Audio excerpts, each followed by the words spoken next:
네. 그래서 자꾸 자국 내에 투자 네네. 유치시키고 맞습니다. 공장 지으라고 하고. 그렇죠. 그러면 이렇게 이해도 될까요? 제조가 네네. 뭐 아주 막 떨어지는 건 아니고 네네. 그 중요성을 좀 느끼긴 했지만 네네. 그래도 핵심은 네. OS다. 그리고 같은 실수를 반복합니다. 99.9%는 반복해요.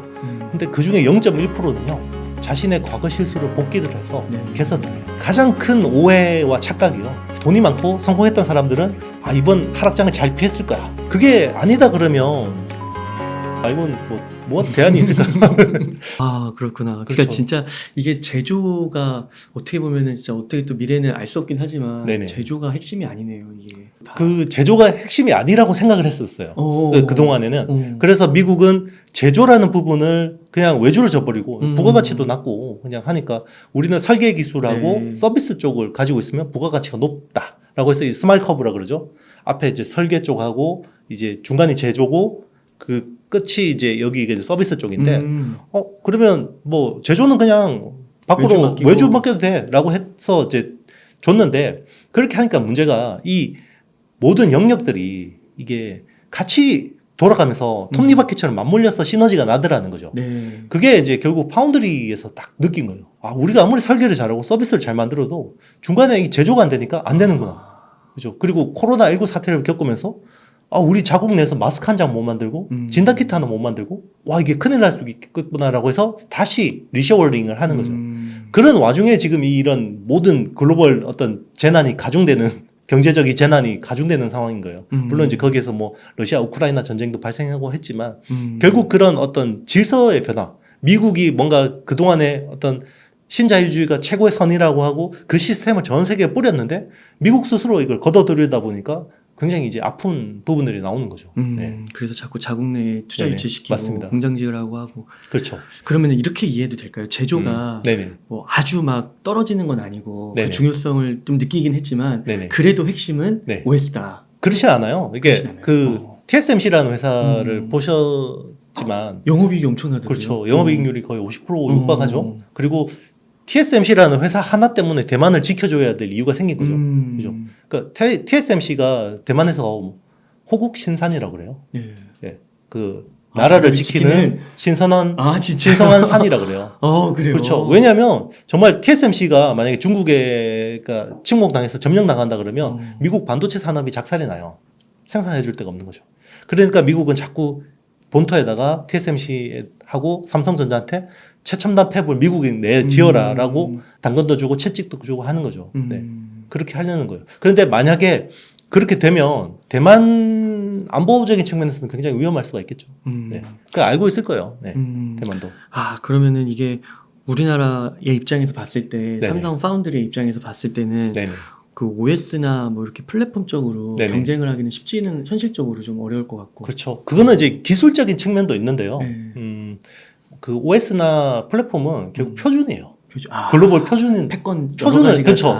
그 표준을 정하는 거는 결국 패권 국가가 하게 돼 있는 거예요. 네. 그래서 이제 이번 어떤 그 미중 패권 전쟁의 어떤 종착점에 가면 결국 그 미국 주도의 미국과 우방의 주도의 표준이 만들어질 거고 그 표준에서 중국을 퇴출시키겠다라는 게 미국의 어떤 종착적인 목표거든요. 그러니까 단순히 뭐 기술력이 좋다고 해서 결정되는 게 아니라 그렇죠. 막 분사력도 들어가고 맞습니다. 막 경제력도 들어가고 그렇죠. 다 들어가서 소프트 파워도 중요한 지정학도 거고요. 들어가고. 그렇죠. 맞습니다. 그러면 그렇게 표준이 잡힌 상태에서 저희는 어떻게 보면 네네. 그 제조 측면에서 네네. 조금 더 이렇게 잘 경쟁력 있게 만들 수 있을까 이런 쪽으로 고민을 하는 게 그렇죠. 조금 더 경쟁력 미래 경쟁력을 그렇죠. 갖는 데 우리가 뭐 게임의 룰을 정할 수 있는 나라는 아니잖아요. 그러면 이제 최대한 게임의 룰을 정하는 나라하고 보조를 맞춰서 물론 이제 뭐 이번에 IRA에서 뭐 인플레이션 경감법에서 우리나라가 전기차 보조금도 못 받게 되고 네 뭐 우리 줄 거 다 주고 뒤통수 받고 이런 상황이 속상하기는 하지만 그렇다고 해서 뭐 미국하고 등질 수는 없는 거예요. 벌어진 현실이고. 네, 벌어진 현실이고 이제 거기서 최대한 어떻게 보면 효율을 찾기 위해서는 어떤 미국의 방식에 맞게 미국을 움직일 수 있는 현명한 방법들이 필요하다는 거예요. 그걸 지금 제일 잘하는 나라가 누군지 아세요? 일본이에요, 일본. 일본이 정말 잘하고 있어요. 요즘에. 그렇죠. 미국은 로비가 합법입니다. 네, 그래서 일본의 사사카와 평화재단이라는 데가 있습니다. 사사카와 류이치라는 사람은 A급 전범이에요. 사사카와 재단을 만든 사람인데 A급 전범인데 사형당할 뻔했는데 어떻게든 살아남았죠. 그래서 그 감옥을 나오고 나서 도박 사업을 해서 큰 돈을 법니다. 네, 그래서 사사카와 재단이라는 걸 만들어서 미국 정가의 딱 가운데다가 만들어 놓고 로비를 그때부터 계속한 몇십 년 동안 하고 있습니다. 그래서 뭐 어떻게 보면 이제 미국 정치의 시스템을 정확하게 안 거죠. 그래서 이번에 원래 바이든의 법안은 BBB 법안이었죠. 빌드 백 베러라고 해서 BBB 법안이 그게 조 맨친 의원의 반대 때문에 IRA로 바뀌었죠. 인플레 경감법이라는 걸로 바뀌었고 이제 그때 일본한테 불리한 조항들 다 뺀 거예요. 그래서 도요타나 뭐 이런 데 불리한 조항들 다 빼고 우리는 이제 대응을 못해서 다 그대로 맞은 거죠. 그게 로비의 결과였군요. 그렇습니다. 네. 그러니까 미국은 로비가 합법이고요. 그래서 미국 상원, 하원, 뭐 민주당, 공화당 가리지 않고 그 정말 워싱턴 정가 싱크탱크의 돈줄이라고 할 정도로 사사카와 재단은 엄청난 자금을 거기서 풀고 있고 그래서 이제 친일 의원들을 양성하고 있고요. 그리고 의원뿐만 아니라 미국 학계 참 정말 어떻게 보면 안타까운 현실이 돼요. 미국 내에 한국 전문가들이라고 하는 사람들은 대부분 친일적이에요. 왜냐하면 사사카와 재단에 연구비를 안 받는 교수가 없습니다. 그리고 심지어 우리나라 교수님도 많이 받고 있습니다. 그래서 우리 쪽에서도 사실 사사카와 재단에 그러니까 유학도 많이 가요. 사실은 네. 유학비도 무료 장학으로. 학비 지원해 주는데 이제 굉장히 일본의 우호적인 어떤 인재를 양성하는 거죠. 엘리트들을 양성하는 게 이제 그들의 목표인 거고요. 네. 또 그런 배경이 있었군요. 맞습니다. 그러면 대표님 또 저희는 우리나라를 네네. 응원할 수밖에 없으니까 네네. 그러면 그 대표적인 삼성전자가 네네. 어떻게 잘 할 수 있을까요? 이런 네네.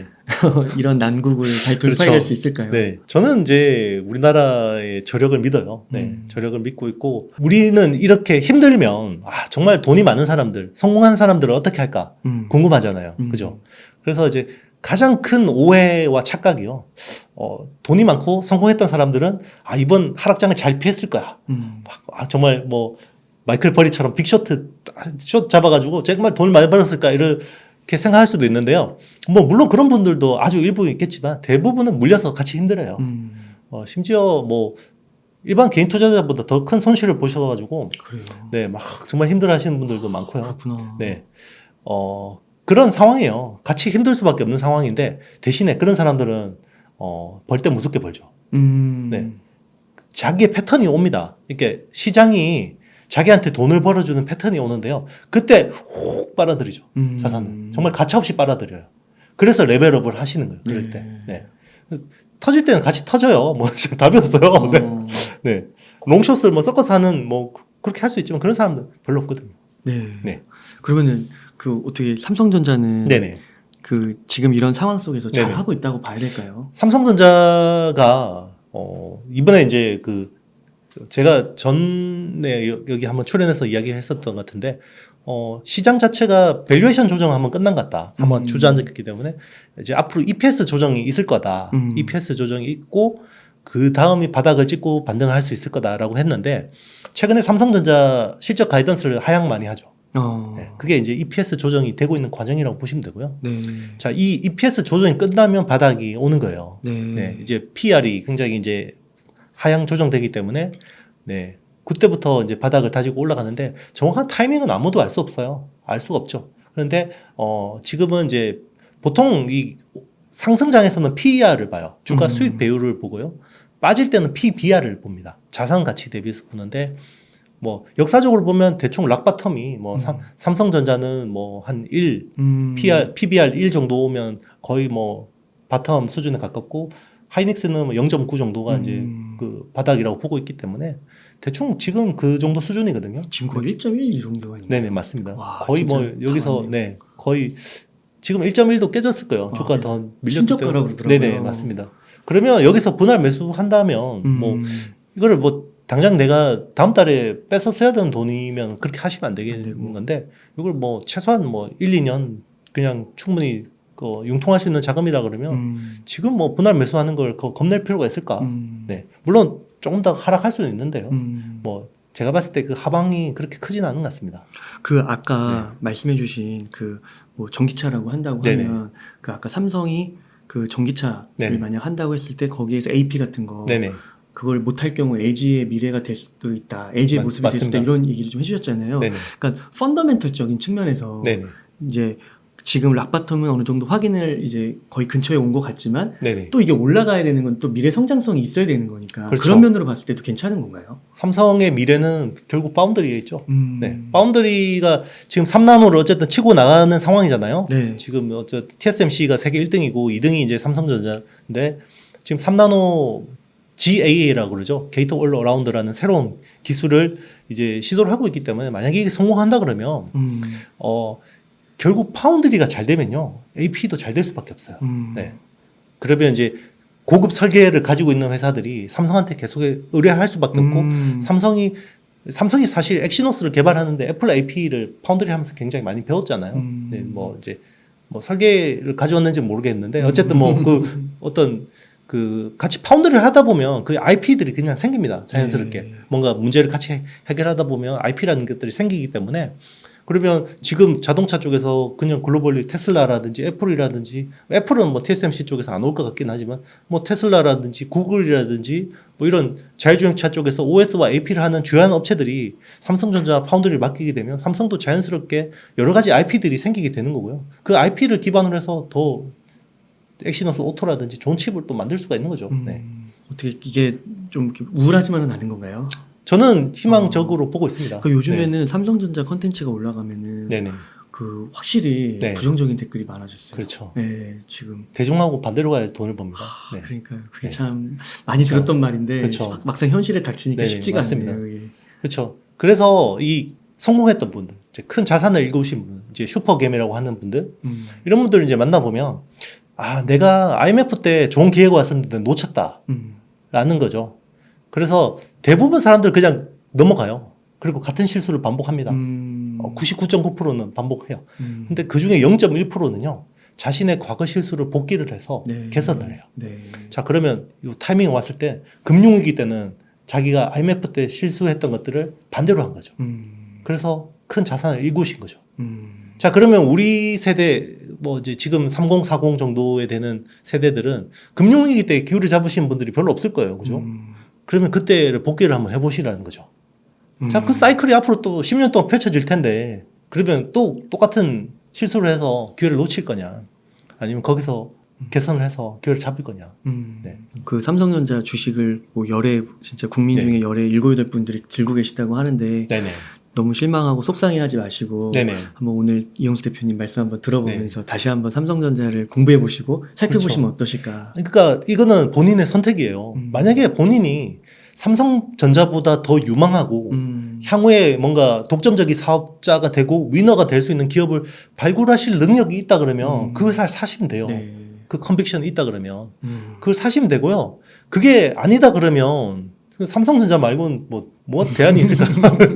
세계 시장에서 뭔가 이거를 독점적인 위치를 가지고 있는 국내 기업들이 많지 않잖아요. 네. 그 대표님께서 말씀 네. 중에 삼성전자의 미래를 파운드리라고 네네. 좀 말씀해 주셨는데 네. 그 로봇 사업도 되게 활발하게 네네. 진출하려고 하지 않나요? 그 로봇 그렇죠. 사업은 미래가 될 수 없나요? 그러니까요. 그게요. 똑같은 거죠. 아까 우리 처음에 이야기했었잖아요. 그러니까 OS, AP 이야기를 참 잘했다고 생각이 드는데요. 네. 결국 그 OS를 우리가 할 수는 없어요. 그죠? 로봇 OS를 할 수 있나요? 못 하죠. 아마 구글이나 뭐 애플이나 뭐 테슬라 같은 업체들이 할 거예요. 그럼 그 OS를 기반으로 우리가 최소한 AP까지는 할 수 있다는 거죠. 그럼 AP를 하려면 어떻게 해야 됩니까? 설계도 정말 잘해야 되고 파운드리도 잘해야 돼요. 네. 그죠? 우리가 뭐 설계 기술이 뭐 정말 진짜 우리가 뭐 엄청나게 좋아졌는데 TSMC한테 파운드리를 맡겨서 미래가 있나는 거죠. 그죠? 네. 미국은 괜찮죠. 미국은 팹리스 업체가 TSMC한테 맡겨서 해도 돼요. 근데 우리가 대만 TSMC한테 맡겨서 했을 때 그 AP가 경쟁력이 있겠냐라는 거죠. 그래서 삼성이 파운드리를 잘 해야지 미래 모빌리티, 미래 로봇, 메타버스 다 연결이 되는 겁니다. 왜냐하면 기본적으로 이제는 AI 반도체예요. 그런 것들은 다. AI 반도체이기 때문에 그 파운드리 정말 잘해야 되고요. 그리고 후공정도 정말 잘해야 됩니다. 네. 후공정도 되게 중요해요. 그래서. 그럼 후공정은 네. 좀 작은 기업들이 하는 건가요?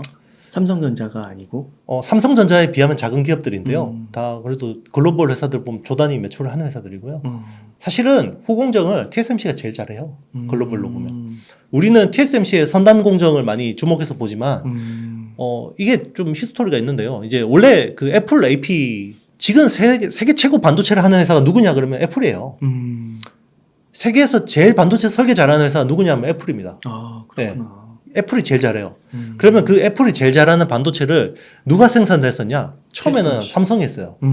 삼성이 파운드리를 해줘서 아이폰 7까지 했어요. 아이폰 7인가? 8인가? 하여튼 정확히 기억이 안 나는데 AP를 하다가 삼성이 이제 엑시노스라는 애플의 경쟁 칩이 나왔잖아요. 그러니까 애플이 불편하죠. 그래서 원래 삼성한테 100% 주다가 TSMC를 끌고 온 거예요. 네. 그래서 TSMC하고 삼성하고 50%씩 맡기면서 계속 경쟁을 시켰는데 그게 아이폰 6 때인가 그때쯤이었던 걸로 기억해요. 이제 미세공정 경쟁을 했어요. 삼성이 14나노였어요. 그리고 TSMC가 16나노였어요. 같은 아이폰 6에 들어가는 칩인데 네. A씨인가 정확하게 모르겠어요. 저도 기억이 가물한데 어쨌든 같은 휴대폰에 들어가는 AP가 두 개 나왔는데 네. 그럼 미세공정이 낮은 애가 더 좋을 거 아니에요. 칩이. 그렇죠. 그죠? 근데 실제로 돌려보니까 TSMC 칩이 더 좋은 거예요. 아, 그래요? 네.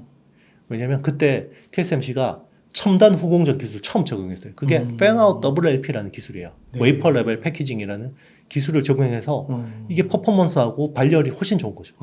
그 뒤로 못 넘었었습니다. 삼성은. 아, 그래요? 네.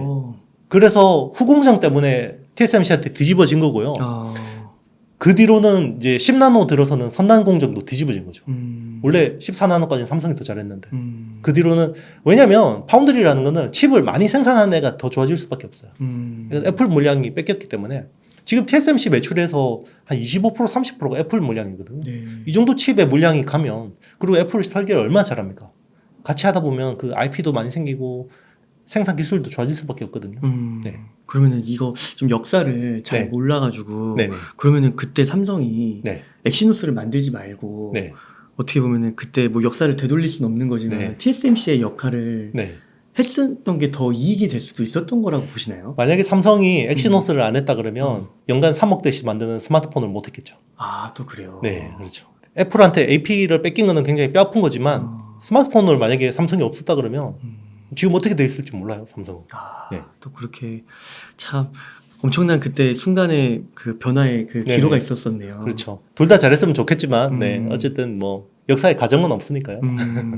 그러면 이렇게 삼성전자가 좀 로봇 사업 진출이 좀 네네. 활발한 거는 네네. 정말 파운드리에서 네네. 한번 TSMC와 한번 대등하게 한번 경쟁해 보겠다. 네. 그런 각오가 좀 있다고는 봐야 될까요? 그렇죠. 이제 결국 차별화 포인트라는 게 결국 그런 거잖아요. 이게 OS가 엄청나게 좋든지.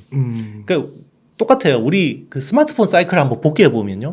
우리 스마트폰이라는 게 처음 나왔을 때 그 애플은 뭐 넘사벽이니까 빼고 그냥 안드로이드 쪽에서 보면 제일 먼저 이야기한 게 뭔지 기억나시는지 모르겠는데 이게 OS가 2.2냐, 2.3이냐, 2.4냐 이런 가지고 막 경쟁했었어요. 네. 그때 뭐 삼성이 제일 빨랐죠. 뭐 만약에 그때 2.2가 뭐 프로요 뭐 이런 거였으면 2.3이 뭐 진저브레드 뭐 젤리포 허니콤 뭐 네 이런 거, 예, 기억나시죠? 맞아요, 네. 지금 아무도 그거 지금 뭐 신기하죠. 그죠? 지금 OS 뭐 시리즈가 몇 아무도 몰라요. 그때는 이 OS를 제일 먼저 적용한 애가 제일 잘하는 거예요. 스마트폰도 제일 잘 팔렸어요. 삼성이 그때는 왜 제일 먼저 구글의 최첨단 OS를 적용할 수 있었냐면 AP가 있었어. 그러니까 AP가 있으니까 이게 가능한 건데 LG는 퀄컴이라는 AP 업체한테 받았으니까 그 퀄컴이 구글하고 이걸 해서 협의를 해서 이걸 가지고 다시 LG하고 협의를 하니까 늦을 수밖에 없죠. 네. 그러니까 스마트폰 경쟁력이 처지는 거예요. 네.